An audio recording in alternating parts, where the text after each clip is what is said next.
1 2, 1 2.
afternoon and welcome to our annual general meeting here at North Staffs Combined Healthcare, and a welcome to people who are joining us online as well. We're sorry to say that we don't have our chair with us today, David. He's unfortunately elsewhere, but you will be hearing from him later in the review of the year. So no further ado, we'll get straight down to business and start with our review.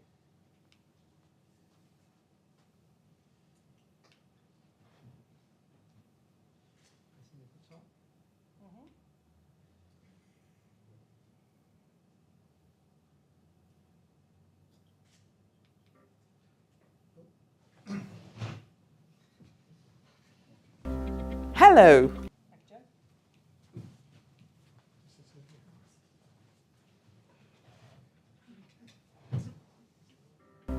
Hello, I'm Buki Adiemo, and I'm the Chief Executive at North Staffs Combined Healthcare NHS Trust. And I'm delighted to be joined in this presentation by our Chair, David Rogers. Hi there, my name is David Rogers, and I'm the Chair at North Staffordshire Combined Healthcare NHS Trust. It's both my pleasure and my privilege to welcome you to our review of the year 2022-23 and to launch our new annual report and accounts and our quality account. It is my immense pleasure to confirm that it's been another truly outstanding year for Combined and for its people. Our new annual report provides the Trust's latest testament of the quite remarkable journey whose destination we used to call Towards Outstanding, and which for the past 4 years we have called Towards Being Outstanding in all we do and how we do it. It stands once again as both a public record and as a tribute to our staff and our partners, our volunteers, and all those who've displayed, sometimes in the most challenging of times, the very best that the NHS and our local communities can be. It is now over 4 years since the Care Quality Commission awarded the Trust as an overall outstanding rating, the highest overall rating they can award. The news confirmed Combined Healthcare as one of only 2 specialist mental health trusts in England with an overall outstanding rating. At that time, we said we were far from complacent and our journey of improvement would continue. Our focus and aim was and remains to be outstanding in all we do and how we do it, including continuing to strengthen integration with our partners and engagement with staff, service users, their families and communities. We were proud at that time to be singled out by the Care Quality Commission as an example for others to learn from in how to sustain improvements in high quality care and performance after receiving an outstanding rating.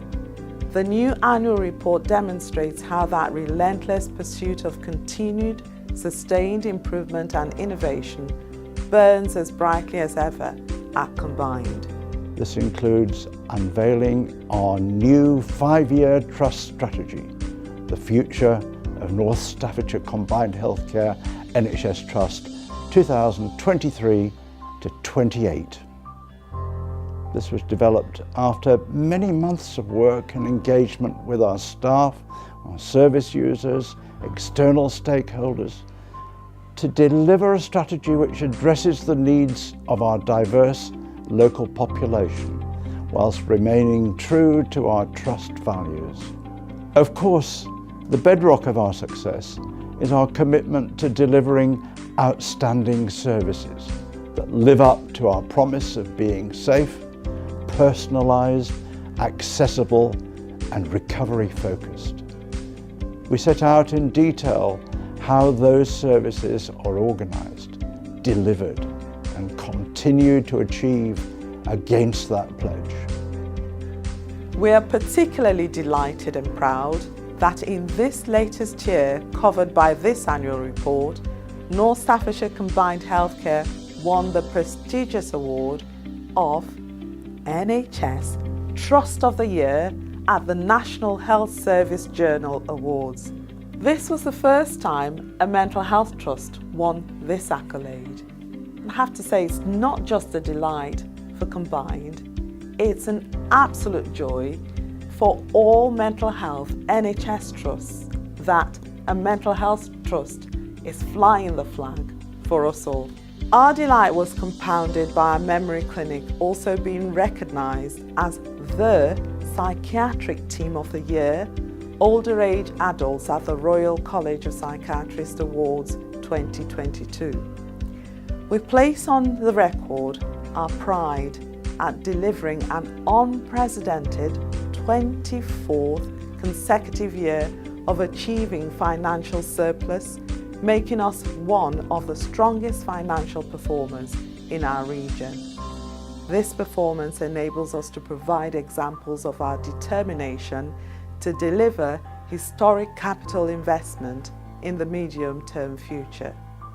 This includes eradicating dormitory accommodation and shared bathroom facilities as part of a major capital upgrade at Harplands Hospital, as well as introducing new services such as our new dynamic support register for children and adults with a learning disability, and newly commissioned services such as our intensive support team linked to the Darwin Centre. Partnerships are something we hold dear and something we do well.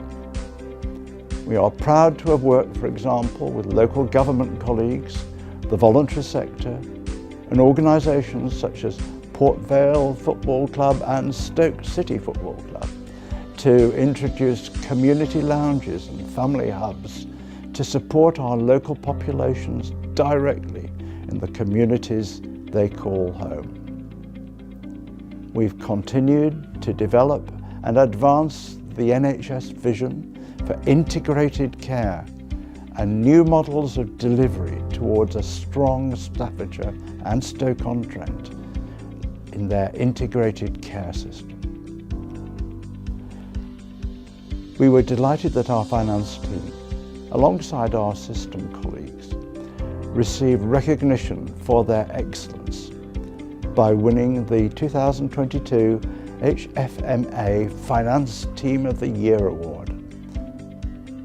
We're also proud to continue our nationally leading innovation in communications and engagement through the success of our very own digital television station, Combined Television CTV, from which we are presenting this review.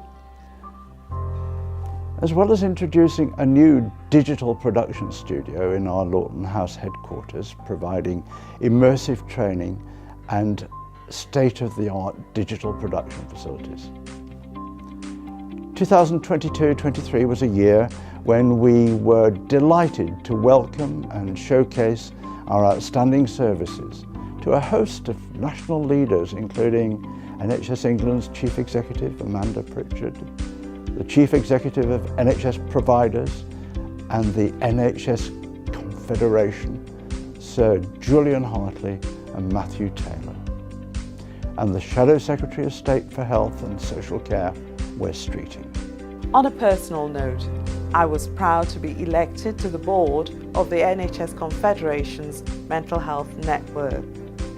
One thing we keep constantly in mind is that strategies, plans and aims are nothing without brilliant, talented, determined and compassionate people to make them a reality. If there is one major theme that has run throughout everything we have done this year, it has been our unwavering commitment to protecting and promoting the health and well-being of everyone for whom we have responsibility, staff and service users. In this regard, one of the most welcome things we saw this year was the results of the NHS staff survey, which showed us yet again to have maintained our proud record of nationally leading results, including this year being the highest scoring trust in our cohort in 4 out of 7 of the NHS People Promise themes. It really has been another remarkable year for North Staffordshire Combined Healthcare NHS Trust. If you wish to read our annual report or our annual quality account, which we are also publishing today, you can download them for free from our public website. In the meantime, we've also produced this short film to show you more.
Hello, my name's Kenny Lang. I'm the Trust Chief Nursing Officer, and I'm going to take 5 minutes just to talk to you about the quality account, which today is officially published alongside our annual accounts and annual report. So the quality account is something that we do every year. It's an incredibly important opportunity for us to share the incredible work that happens in the organisation in terms of quality. Firstly, in terms of our performance around quality, but secondly, and really importantly, how we improve our quality and how we're never really satisfied with where we are in terms of quality. Even when our performance is good, we continuously look to improve and innovate. So we look back on the performance, as I've already mentioned, in terms of how we've done in 22-23. I'll talk a little bit about that shortly. But we always focus on being outstanding in all that we do and how we do it.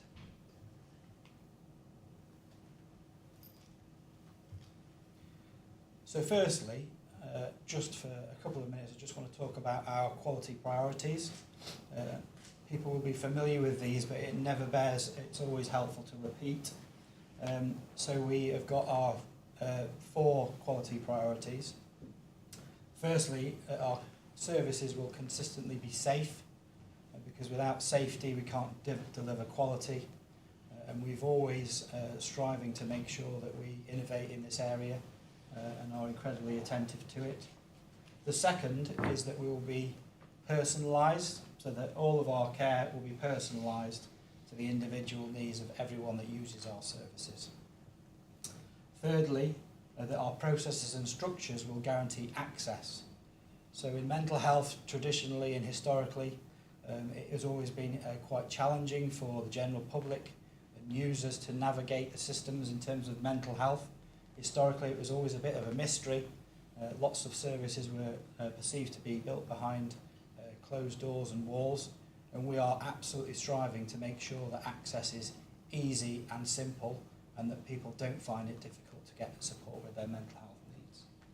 And then our final priority in terms of quality is to make sure that we focus on the recovery needs of people who use mental health and learning disability services. Incredibly important. So there are 4 priorities, and we really emphasise on these in terms of reviewing how we're doing in our quality. So in terms of an overview, I just wanted to talk about how we look at quality. So we manage our performance very closely, and that does include a number of quality metrics. And these are some of the things that we were very proud of from last year. You'll see these and recognise these metrics from other areas of the NHS. So how quickly we follow people up following discharge from our hospital services is incredibly important. And we followed 100% of people at year end up within 7 days. And actually we followed up 98.5% of people within 48 hours. Now in mental health, that's incredibly important. It's nationally recognised that the period following discharge can be risky, and we make sure that we monitor that very, very closely. The other two key areas that I wanted to highlight is our performance last year around referral to assessment within 4 weeks, so that when people are referred into our services, we're making sure we're seeing them in a timely way, and making sure that people aren't waiting before having a mental health assessment. And we achieve that in 97.1% of our referrals. And in terms of our treatment, so people actually getting treatment, again at the year end last year we managed to achieve that in 96.8% of our cases. So really good performance, but again we're not resting on our laurels, we're making sure that we're absolutely striving to improve that wherever possible.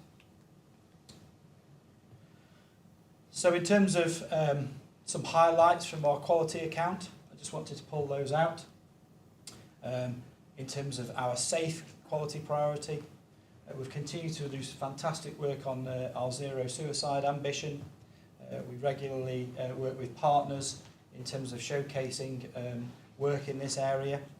It's highly complex, but we're a real leader in Staffordshire and Stoke-on-Trent in working towards that ambition. You've seen already from the video you've just watched in terms of our investment into our clinical environments. In mental health and learning disability services, inpatient settings, indeed all settings, it's really important that we keep up to date with the latest innovations in terms of reducing risk and improving safety. And we've done that through our Project Chrysalis programme, and that will continue into next year and the year beyond. And then finally, improved our working practice in terms of safeguarding as well. In terms of personalised, a few highlights from the quality account included opening our Wellbeing College. This is something we've wanted to invest in and really embed in our clinical practice for a number of years now, and that has really got off the ground in the last year in 22-23. Open to both staff, service users and families, to learn together about well-being and mental health, and that really has a fantastic impact on people both coming into our services and also transitioning back out of our services, and there's a fantastic opportunity for people to learn together in a very co-produced way. The other thing I wanted to just pick out was the work that started last year and again is continuing into this year in terms of the replacement of the care programme approach and really focusing on much improved care planning processes, which is a fantastic innovation. In terms of access, some of the highlights I wanted to pick out was the launch of our all-age wellbeing portal, which again it really supports people to be able to access mental health and learning disability services online in a much more straightforward way than may historically have been the case. And also you saw in the video around our expansion of our mental health workers in primary care networks, again, which is really focusing on people being able to access mental health services very quickly from their GP and not having to come into specialist services, but see practitioners where they live in the surgery that they access routinely. And then finally, on recovery, a really important approach. We've done a huge amount of work looking at embedding the expertise of people with lived experience in the organisation, working alongside our clinical teams to offer that peer support to people who are experiencing mental health difficulties. And co-production was a really important aspect of the things that we're trying to do in the organisation, which is use that expertise of people with lived experience to improve the service provision, improve some of our internal governance, and generally have more of a influence for people who have been through mental health difficulties in how we design and run our services, which is an incredibly important aspect of what we do. So that brings me on to the video, which is fantastic and describes some of that work around helping people with lived experience influence how we deliver care in a combined healthcare.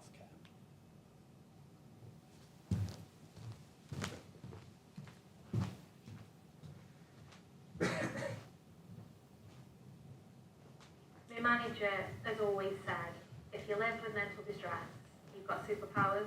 And at first I didn't think that. I didn't think that what I had was a good thing, but I believe that it does give you superpowers now. Because, well, she messaged me one day and said there's a job and I'd like you to apply for it. And at the time I didn't feel like I was ready, it's still in recovery. But I applied and I've never been so nervous in the entire life because it actually meant something to me. So I applied for the job and to my surprise I got the job. I didn't really know what I'd applied for at the time. It was for a peer recovery coach. I didn't know what the job would entail, but I thought I'm just going to go for it. And since then, I've come on leaps and bounds with my mental health, but it's a job I enjoy that I know I can hold down. We work out things together, just work it out, and it's just brilliant. I just really enjoy it. I think we both benefit from it. It's not like a one-way thing where I'm just helping one person. They help me as much as I help them. It's brilliant. It's brilliant. It's just like rewarding knowing that I'm in this role and helping other people as well. Like some that are of like a similar age to me or a lot older than me. And it makes me realise that it doesn't matter what age you are, that anyone can suffer with mental health. I've got a real purpose now, which is, every day, week in, week out. I've got that community, that support. I've also got a status of a sort of regular job, which I feel really helps me, And I feel much more confident because I'm interacting with people every day. And there are like some days as well where like I have to pinch myself and I'm like, oh my god, I'm getting ready for work kind of thing, and I have to remind myself that I'm doing it for a reason, because like me a couple of years ago never saw a purpose or like reached out for anything if I wanted to like have that, but now it's like I've got a purpose and I'm helping others as well as myself along the way. But I think it's just nice to know that you've made that difference, and I think all it takes is just that little conversation with that person. And when I have come across service users that are in distress, I always do reassure them before, like, you don't have to tell me what is going on, but I'm here for you. So I think something we can maybe look into, which with the peer support role is already happening, we need to maybe liaise a bit more with the community and the services that are out there. Not just because I've got my own charity experience, but because I would have found really helpful to liaise with groups that were really aware of what the service does, and so maybe we could look at organising meetings and liaising more with the community, not necessarily with NHS-led support services, but community services. That would be really helpful. I know that the trust are working hard already to liaise with charities, but there's definitely a lot more that can be done, and I think that's where the peer support workers, not just myself, I know that there's more vacancies out there, and actually they've hired a peer support worker recently for maternity. I think that's where the peer support can really come in. Being a peer recovery coach is, I love it. I work with so many different service users, they've all got different needs, they're all in different stages of the recovery. I feel like I benefit them. I wish I had a recovery coach, because I think what you need when you're in that dark place is to feel validated, to not feel it's isolating, you're pushing people away, but to know you've got that person that you can turn to, that you can call if you need to, that if you're struggling with certain aspects of your life, they've got your back every single step, and I think it's invaluable. They just understand because they've been there, and it's really difficult because as much as your family and your friends might love you, it doesn't mean that they understand what you're going through. And when you are going through it, it's a very difficult thing to explain, but they don't need to explain. And I think that's what's nice, you just get them. I remember thinking, not just because I would have loved to get the job because I want to be a peer support worker, but in this trust, I wanted to be one. I am very, very, very proud to be part of it.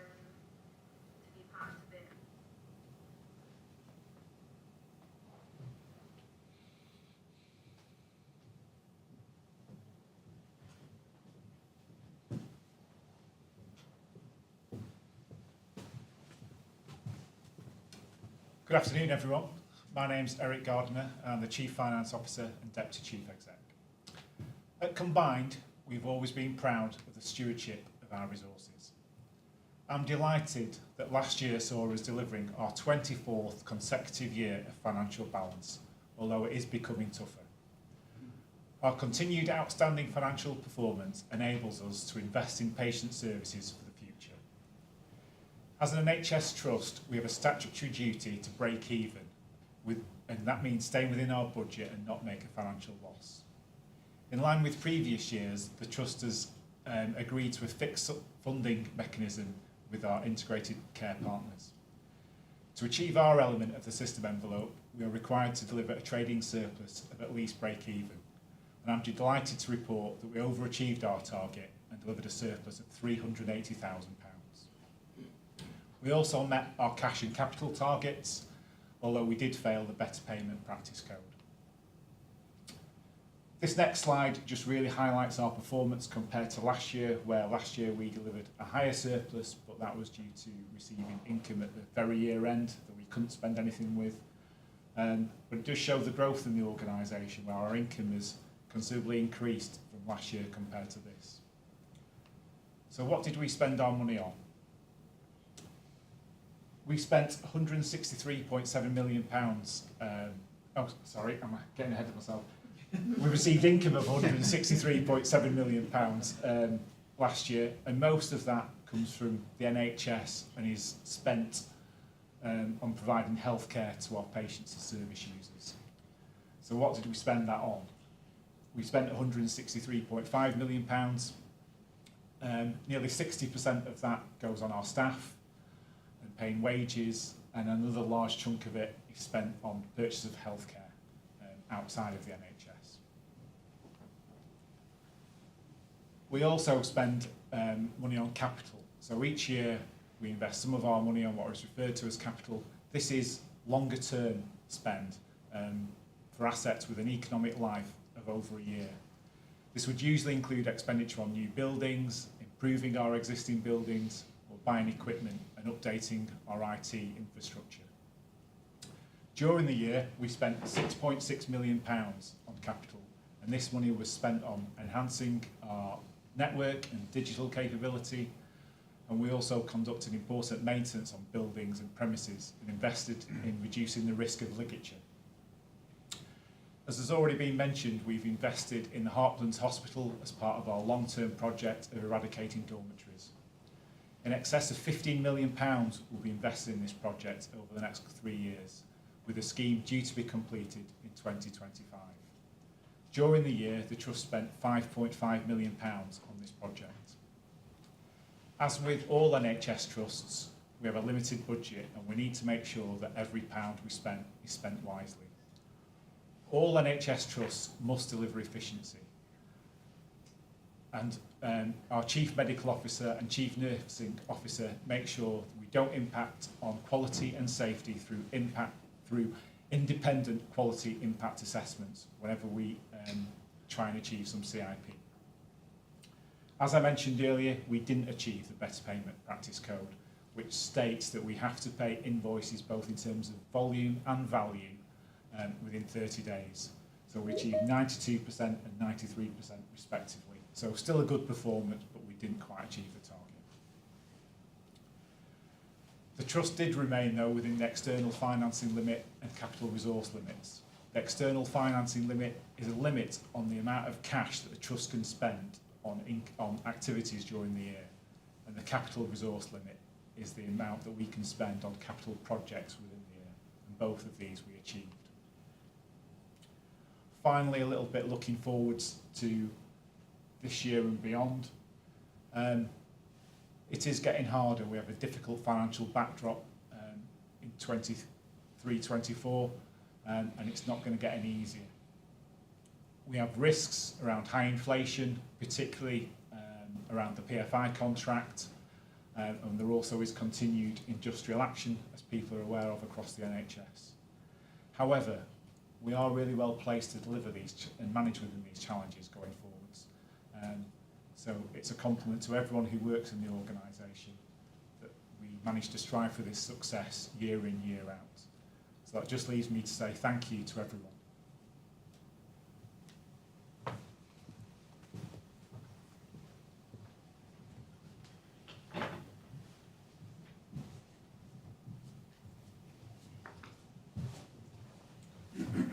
Thank you very much for those presentations, and I hope people enjoyed them online.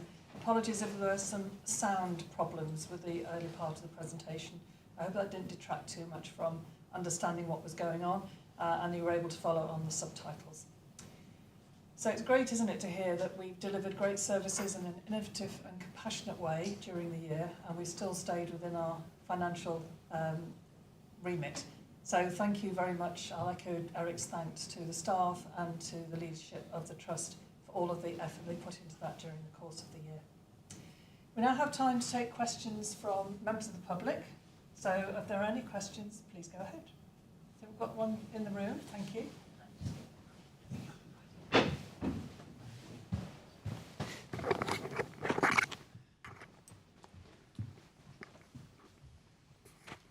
Thank you. My name's Ian Syme. I have several questions, Chair, if that's okay. I attend your ICBs and also monitor the board papers. I also look at your board papers regularly. I think obviously you've been congratulated, 24 years, financial balance is amazing in any care sector, frankly. But what the ICB mentioned in their AGM yesterday is 23-24 is difficult, 24-25 will be extremely difficult.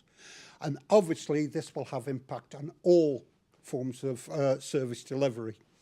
Now, there are 3 areas that I'd like to cover, please. How do you ensure your staff are supported and morale is maintained with the increasing demand on their input? That's the first question. The second question is capacity. You mentioned the chrysalis thing, etc. But I understand from ICB reports that over 140 women had to go out of area, that's out of Staffordshire and Stoke-on-Trent, for mental health services, basically acute mental health services, because of the lack of capacity for female beds. How is that being addressed for the future?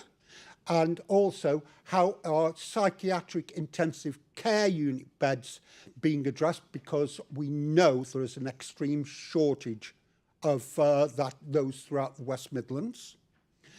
And finally, I understand 117 aftercare has been looked at now and reviewed by the ICB. What is your input going to be in that review? Thank you. Can I go for the first question around staff welfare to Paul, please? Yeah, thanks, Janet. Thanks, Ian. I mean, it's a really great question, and you're absolutely right. You know, our services are our people. We're nothing without our people, and I think as a board, we're absolutely conscious of the need to support those people, and I think part of the success of Combined over the years, the many years, you know, not just been the financial success, but it's been about our people, and you see that in, again, you know, a great staff survey result, you know, following on last year's great staff survey results. So I think it is building on that strength that we go into a challenging time as we went through with COVID, a really challenging time. Part of it is great leadership. I think we've got, you know, great leaders across the organisation. Not to say we can't do better. I think we can always improve. There's always room for improvement. But we've got some great leaders across the organisation that are bought into the values, that live the values, that look to make sure that we've got, you know, we try to be outstanding in all we do, and all the things, and the way that we do it is really important to that as well. I think, you know, being clear with people, giving people clarity, giving people, I suppose, the opportunities to use their voices to be able to influence how work impacts them. You know, and you've heard from the videos today, you know, around our coaches and peer support and how that works. Well, we need to, you know, that's replicated across other areas as well. And again, we can do better. We know that, you know, although our staff survey is one of the top in the country, there's still room for improvement. And we, you know, as a board and as a senior leadership and as an organisation, we want to continue to keep doing that. So we did a lot of engagement, and we've relaunched, refreshed our people plan this year. So we spoke to nearly 300 staff during the course of February and March, just to hear what was important to them, and we reflected that in our new people plan. That's now being enacted. It came through our senior leadership team and through our people committee and to the board in July, and so that's, you know, our next phase of development in terms of what we're going to try and do with staff, and at the heart of that is about being inclusive, about listening to our staff, about empowering our staff, about making sure that they, you know, that they are central to what they do, that we're flexible in the way that we allow them to work, that we understand that, you know, life is more than just work for people. You know, we have to build all that into the way that we work with people, and to enable them to make the improvements that they want to make. As you say, you know, you're absolutely right. It's incredibly challenging. You know, Eric talked about the challenges that we have financially. That's absolutely true. And we're not, you know, we're fully aware. We're not surprised by that. That's been coming for a little while.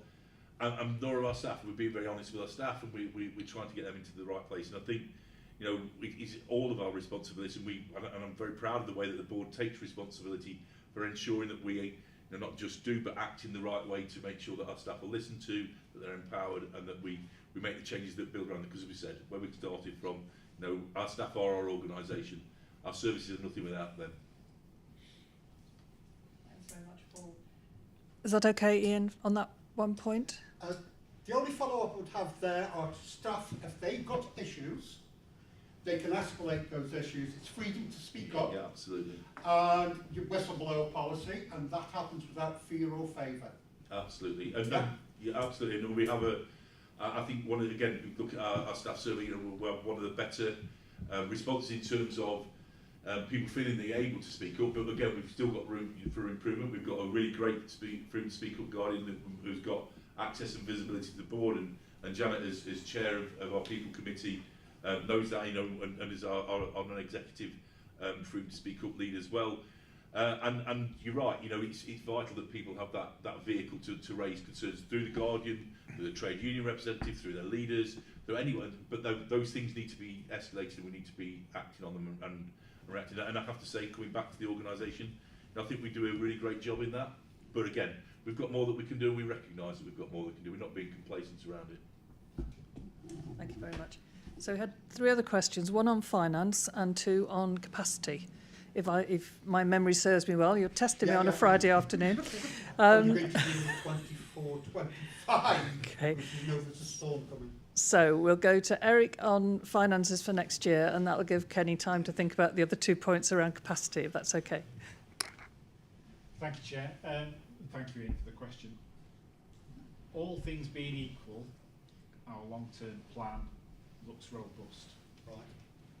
That's not to say that there are not challenges, and as we are moving to more of an integrated care system, and we have, as you said, the ICB, it's all about how the system performs rather than individual organisations. I think as an organisation we've traditionally done very well, and we've punched above our weight in terms of contributing to that system. That's one of the reasons why we took on Project 86 and TCP a couple of years ago, and we have continued to do well with those schemes and reduce the average cost year on year. But you're right, it's not without its challenges, and I think until we see the real planning guidance for next year and what's expected, because we all are very aware that this is the last formal year of the MIS, the Mental Health Investment Standard. Although we do expect that to continue, it hasn't been formalised as yet. We're holding our fingers crossed as well. So I think we're as well placed as we possibly can be, but there will be risks and challenges along the way. But we have done better than expected this year so far. Okay, thanks very much. So you can relax, Kenny. After I nearly dropped you in it then, I think the other 2 questions are going to Liz Mellor, who's our Chief Strategy Officer. Yeah, I will answer, but Kenny might want to add as well. So I'll take both questions about female beds and intensive care beds, and also Section 117 arrangements, if that's okay. Yeah. So, and I'll try not to talk for too long, because there's lots I could say about this. And, you know, our primary sort of motivator is keeping people out of hospital. So that's the first thing that's important to say. And unless people absolutely need to go into hospital, we want them to be kept as well as they can in the environments in which they live. And that's the same, you know, if they need to go into hospital and have that stay and that, you know, treatment, that they come out as quickly as we can enable. So, as part of the long-term plan, we've invested significantly in community mental health services, into the voluntary community and social enterprise sector, and to ensure that we've got those wraparound services to keep people well at home. But you know, the demand and capacity piece about sort of beds and availability and the need for out of area is diverse across the region and locally, and we're proud that our out of area numbers are incredibly low, and we manage that demand and capacity really well, but that's not the same, so we take responsibility for this at a regional level, and next year we're reviewing particularly intensive care beds across the West Midlands and female acute beds, and we'll be part of that arrangement. I suppose in line with eagerly anticipating the next phase of the long-term plan, that's due, and we're finishing off sort of the current long-term plan, so we will sort of act upon that guidance and see where, but we want to take a sort of leadership role in some of that activity at a West Midlands level. And then just thinking sort of in our integrated care system, very aware of the review of the 117 arrangements, and we are signed up and part of those new arrangements and what the outcomes of those will be. So actively participating in those arrangements and the reviews that are happening at a local level. Okay, Ian? 117 now, please. Sorry, that was the same. So as far as 117 arrangements, yes, the Staffordshire arrangement's been reviewed and we were part of that, and there's a new process, and the Stoke-on-Trent arrangement will be reviewed this year, and again we're part of that because sort of discharge planning is something that we've invested in, and as an organisation we, as I said, we want people to come out of hospital, and when they come out they are secure and able to recover in their long-term journey as much as they can, which is what that aftercare is about and should enable. Thank you very much. Thanks for your questions. There are no questions from people watching online, but it's an opportunity for anybody online, if they want to ask a question, please put your hand up.